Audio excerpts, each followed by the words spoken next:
Welcome back to the deep dive. It is so good to have you here with us, sitting right at our table. I was actually, I was sitting here in a cafe before we hit record, Yeah. just staring at this astronomical chart for today, the ephemeris. Oh, the ephemeris. Here we go with the grids and the numbers. Hey, I like the math. The math grounds us. Mm-hmm. But I was looking at it, and I realized something that kind of blew my mind.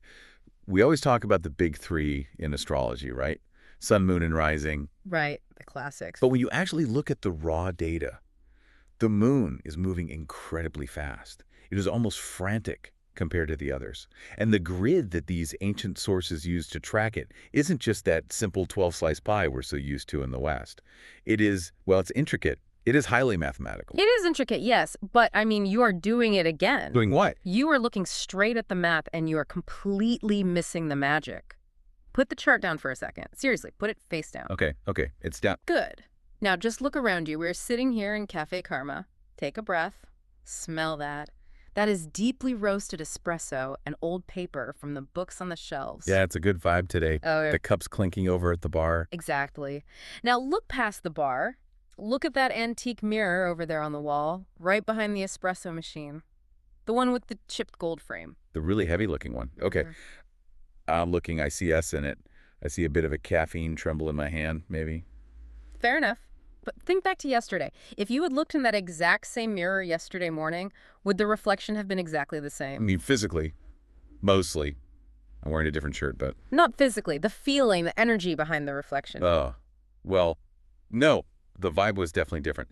Yesterday I felt, I don't know, sharper, ready to tackle a spreadsheet. Today, honestly, I feel a bit foggy, a little dispersed. Exactly. And tomorrow, you might look in that mirror and see a storm. You might feel incredibly heavy or maybe fiery and aggressive. And the thing is, that isn't just you having some random mood swing because you didn't sleep well. That is the moon. You're saying the moon is dictating that daily fog or sharpness. I am. See, the sun is the soul. It is the pilot of the ship. It is very consistent. It burns the exact same way every single day.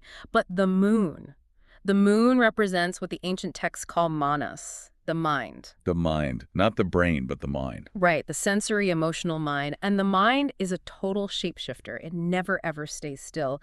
The ancient seers understood this completely, so they didn't just track the moon by those 12 broad zodiac signs. They tracked exactly where it sleeps every single night. And that right there is our mission for today's deep dive. We are zooming all the way in. We aren't looking at the broad strokes anymore. We are looking at the Nakshatras, the lunar mansions. The heart of the whole system. But before we get totally lost in the stars, we need to ground this in some definitions. The source material we're using today is extremely adamant about the terminology. Like, we can't just use the English word planet. No, absolutely not. The English word planet comes from a Greek word meaning wanderer. It's too passive. In Sanskrit, the word is Graha. And understanding that word changes absolutely everything. Graha. Okay, let's translate that. Because it doesn't mean a giant rock floating in space. It translates literally to the Caesar or the grasper. Which is so visceral, isn't it? It's almost terrifying. It sounds like a horror movie monster, to be honest. The Caesar. It implies that these celestial bodies aren't just passive streetlights in the sky. They are active forces that grab hold of your consciousness. They seize you. When the moon moves into a new sector of the sky, it literally seizes the collective mind and colors it with a very specific energy. So you don't have a mood, the mood has you. Exactly. That is the golden rule here. You don't have the mood has you.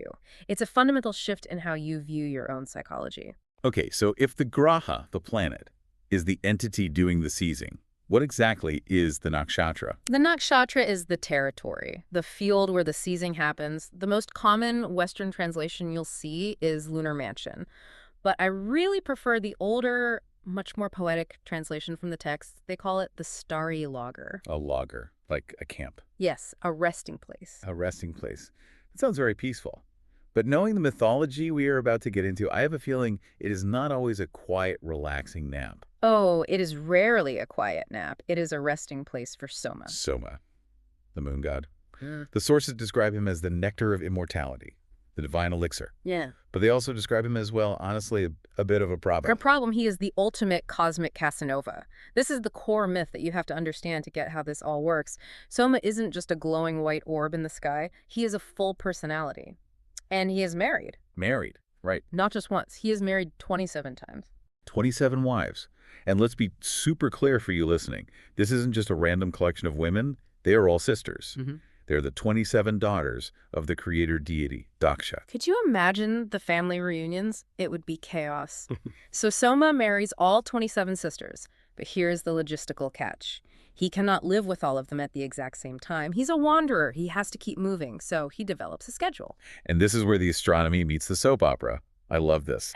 So mechanically, we know the moon takes roughly 27.3 days to orbit the Earth. Right. So mythologically, that orbit is explained as Soma spending 1 day and 1 night with each of his 27 wives in sequence. Precisely. He packs his bags and moves to the next house every single day. And this is exactly why the quote-unquote vibe of the day changes so drastically. Because every single wife, every nakshatra, has a completely different personality. Different traits, different aesthetics. A different shakti, which means a different underlying power. So it's like, okay, imagine you have that one friend who is a total chameleon. When he hangs out with his artist friends, he's suddenly painting, drinking organic wine, and talking about deep, unresolved feelings. Yes. And then the very next day, he goes to stay with his military friends, and suddenly he's waking up at 4 in the morning, doing 100-pound kettlebell swings, and shouting about discipline and order. That friend is Soma. That is the moon. He completely takes on the mood of the house he happens to be visiting. Okay, so mechanically, tracked in the math again, the moon travels about 13 degrees and 20 minutes per day. 13 degrees, 20 minutes, yes. That specific measurement is the exact size of one lunar mansion. And the moment he crosses that mathematical threshold into the next mansion, the seizure changes. The Graha shifts. One day, the collective human mind is staying with a gentle, creative wife. The whole world feels a bit dreamy. People are polite in the coffee shop. And the next day, He moves in with a sharp, highly aggressive wife. And suddenly, everyone is honking in traffic. Your boss is sending snappy emails. People are highly argumentative. That isn't a random coincidence. That is just Soma packing his bags and moving next door. it is a really compelling narrative, and it certainly explains the absolute volatility of human emotion much better than simply saying, well, I'm a Capricorn. It really does. But I do have to play the skeptic for a minute here, because we already have the 12 zodiac signs, Aries, Taurus, Gemini, all the way to Pisces. The Western astrological system uses them. The Vedic system uses them. They are universally understood. Why do we need to complicate it? I knew you were going to ask this. I have to. Why slice the pie into 27 tiny pieces when 12 big ones seem to work just fine?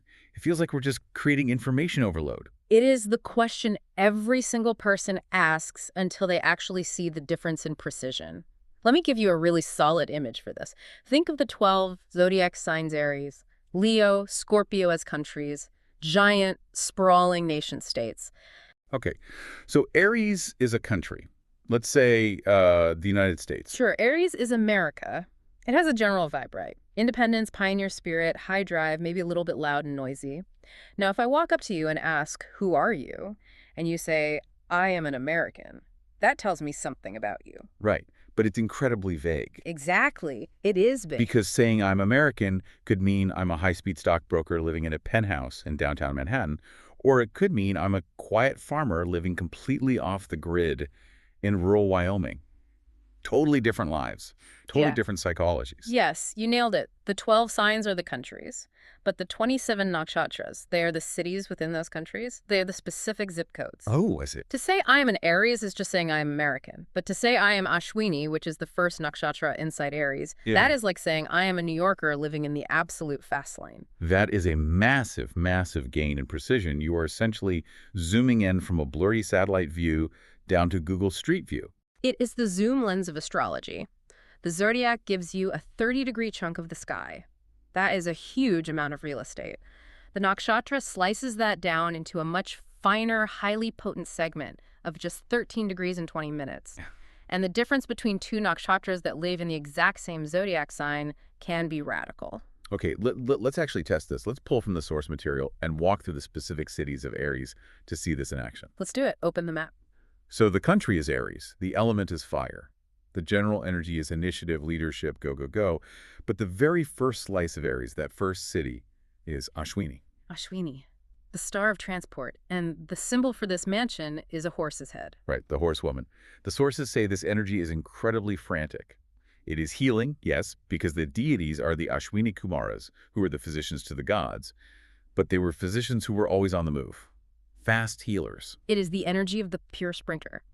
If your natal moon happens to be here, or if the transiting moon is visiting this mansion today, the energy is incredibly swift. It is all about vitality. It's highly impulsive. Like waking up at 2 in the morning and deciding you're going to start a marathon training program that very second. Exactly that. It's let's go right now, no waiting. Okay, so that is the first part of Aries. That's the first city. Yeah.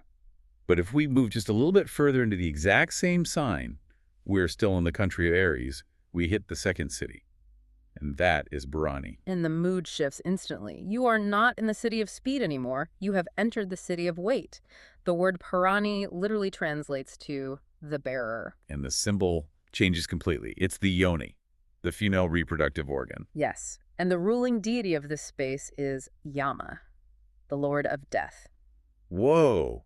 Wait a second. We just went from sprinting magical horses to the Lord of Death. But we are technically still inside the same zodiac sign. That is the paradox, and that is exactly why the 12 signs completely fail to explain the real nuance of a person. Bharani is all about the massive cycle of birth and death. It is incredibly heavy. It's creative, though, right? It is creative, yes, but it is the creativity of intense labor pains. It is the feeling of being deeply burdened, of carrying a massive, heavy load until it is finally ready to be delivered into the world. It is intense. It is fiercely private, and it deals with deeply occult or even sexual themes. So you could theoretically have two people sitting at this table. Both are technically Aries sun or Aries moon, but one is an Ashwini Aries, bouncing off the cafe walls, starting 5 different businesses, super cheerful but totally scattered. Right. And the other is a Bharani Aries, sitting quietly, intensely brooding, dealing with the heaviest themes of human existence. Completely opposite energies. Complete? And yet, a generic newspaper horoscope or a basic app give them the exact same prediction for the week. You will find new energy at work today. It's meaningless. That is why the Nakshatras are the actual secret to decoding the human mind. They explain the texture. It really solves the twins paradox, doesn't it? No, it completely solves it. You can have twins born just 45 minutes apart. They have the same sun, the same rising sign, the same Mercury. But the moon moves so fast that the first twin could be born in the creative agony of Bharani, and the second twin could have slipped right into the very next star, Kritika. The city changes, even if the country remains exactly the same. Now, looking at the master list in our notes, 27 is a lot to memorize. I'm looking at these names, Ravati, Chitra, Mula. It is pretty daunting for someone just getting into this. But the sources do offer a really elegant way to group them. A classification system based on their core nature or their guna. Yes, because humans love to categorize things. But this isn't just bureaucratic filing. It actually tells you the raw texture of the energy. We have 3 main buckets here: Deva, Manava, and Rakshasa. Let's translate those so we don't leave anyone behind. Deva means divine, Manava means human, and Rakshasa, well, that usually translates directly to demon. And this right here is where we have to be so careful with translations. Because in the modern West, when we hear the word demon, we immediately think evil. We think the exorcist. We think, run away, this is bad. Right. It sounds inherently negative and malicious. But in this ancient context, Rakshasa absolutely does not mean bad. It means intense. It means fiercely self-protective. The notes use the example of a mother bear. It's the perfect example. Think about a mother bear protecting her cubs in the wild. Is she being divine and soft and forgiving? Definitely not. No. She is fierce. She is violent. She is utterly terrifying if you get near her. That is Rakshasa energy. But is she evil? No. She is necessary. It is the energy of preservation through force. The surgeon example really clicked for me when reading the material. Oh, the surgeon. Yes. Yeah. If I am lying on an operating table with my chest open, I do not want a doctor who is channeling soft, divine Deva energy. I don't want someone hesitant, floaty, and wanting to beautifully merge with the universe. Right, you want precision. I want Kritika. Kritika. That is a Rakshasa star. And the symbol for Kritika is the razor, or the scissors. The cutter. I want a surgeon who has the sharp, cold, incisive energy to cut the bad tissue out of my body without flinching for a second. That is Rakshasa energy. It creates hard boundaries. It severs what needs to be severed. So, the cutter sounds very ominous on paper. But practically speaking, if you need to finally end a really toxic relationship, or if you need to quit a job that is slowly killing you, You absolutely need that razor. You don't want to be wishy-washy. Precisely. You need the cut. Now, contrast that with a Deva star, like Pusha. Pusha literally translates to the nourisher. It is widely considered the most auspicious star for deep spiritual growth. Stellar energy. It's like a warm cosmic hug. That star is absolutely fantastic for deep prayer, for healing trauma, for cooking a meal, and feeding the people you love. But if you are going into a courtroom to fight a brutal legal battle, give me a Rakshasa star any day of the week. And the Manava stars, the human ones, they sit right in the middle. They are the bridge between the two extremes. Stars like Parani, which we mentioned, or Purva Falguni, they deal with the everyday earthly messiness. Success, failure, romance, making money, paying rent, going to parties. They are mixed energies. They protect what is actually manifest here on Earth in human society. Okay, so we have the Casanova moon constantly moving through these divine, human, and sharp mansions. This leads us to the really big, practical question, the so what of it all. Why does the person listening to this right now who might just be commuting to the office need to know this highly intricate map? Is it just beautiful poetry, or is there an actual daily utility to this? Oh, it is the most practical survival guide you will ever have access to. Which brings us to the ancient concept of Muhurta. Muhurta, electional astrology, the very precise art of choosing the exact right moment to do something. Look, it's basic logic. You would never plant a highly delicate orchid outside in the middle of a blizzard, right? And you wouldn't try to demolish a solid concrete wall using a feather duster. The moon tells you the weather of the mind. And if you know what the weather is today, you can stop exhausting yourself by swimming upstream. Let's give some really concrete examples straight from the text. Let's talk about marriage. That is a huge one people use electional astrology for. Marriage requires binding two people together. It requires deep softness. It requires longevity and patience. You would absolutely not want to get married when the moon is transiting through Ardra. Ardra, I'm looking at it here. The symbol is the teardrop, and the ruling deity is Rudra, who is the storm god. Ardra literally means the moist one, but it is not a gentle dew. It is the moisture of heavy, painful tears or a violent thunderstorm. It is a star of absolute destruction and gaining clarity through pain. It is fantastic if you want to have a massive breakthrough in therapy. It's great if you need to sit on your couch, cry for 3 straight hours, and finally release 10 years of old trauma. But for a wedding day... You are literally inviting a hurricane into the very foundation of your new home. Exactly. You are building your house directly on an active fault line. Okay, so what if I want to start a long-term business? Or literally build a house? Or, say, launch a new project? Then you don't use Ardra, you wait. You check the ephemeris, and you patiently wait for the moon to reach Rohini. Rohini, that translates to the red one. And the source text points out that this was actually Soma's absolute favorite wife out of all 27. And when you look at the energy, you can completely see why. Rohini represents immense charm, beauty, and incredible material productivity. The symbol is the chariot. Because it carries valuable things forward into the future, it is incredibly fertile. If you plant a seed of an idea when the moon is in Rohini, the collective consciousness actually wants that idea to grow. If you plant that same seed during an Ardra thunderstorm, it just drowns in the mud. It is amazing how this completely takes astrology away from the realm of parlor trick fortune telling and turns it into a system of energy efficiency.